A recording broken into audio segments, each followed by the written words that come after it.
Mga kapuso, Iloilo City Police Office nagapahanumdum sa publiko. Ilabi na sa mga motorista nga magdoble halong. Hindi matapos mag-viral ang video sang isa ka babae nga nagatuyo nga magpangbukas sang mga salakyan nga nakapark. Mga puso, otoridad, ginapasiguro ang seguridad sa mga pamalay subong nga magdamo ang nagabakasyon. Si John Sala nakatutok live sa Plaza San La Paz sa Iloilo City. John, anong update?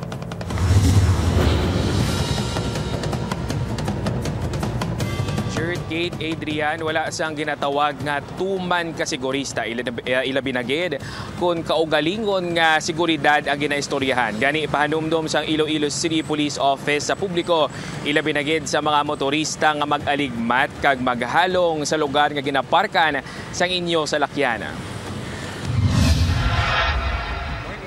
Hambal nila diri lang kuno sa Pilipinas nagakatabo nga napindot mo na ang automatic lock sang salakyan. Ginasikyar kuno sa gihapon kun nalock gid man ini.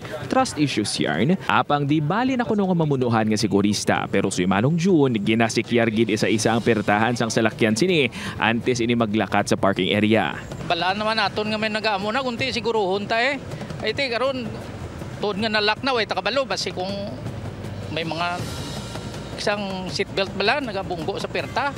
Di taman mabalaan kung ano gid ang kuan nila basi ang mga nagaamo na kabalo man sila mag-abrace ang mga pertahan na asang salakyan bisa nakalock siguro. Ilabi na subong nga viral sa social media ang video nga ini sang isa ka babayi nga nagtuyo pamukas-bukas sa mga salakyan nga nakapark sa atubang sang mga establishmento sa syudad.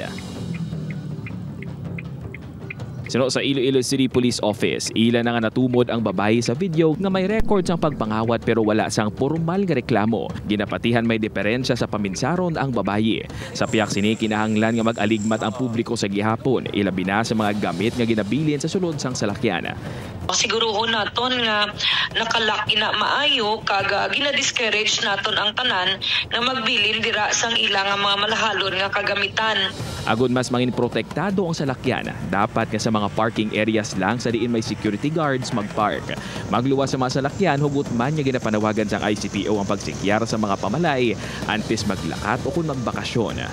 Siguruhon gid naton man nga properly secured lock, properly masiguro naton naka-switch off ang aton nga mga kuryente dira sa aton panimalay, lock tanan, wala sing mga lugar or oportunidad nga masudlan ina sang kawatan. Ginaimbestigaran naman sang Iloilo City Government ang hitabo dala pahanumdum sa publiko nga mag-aligmat kag gilayon nga i-report pananglitan nga makakita sang kasubong nga insidente.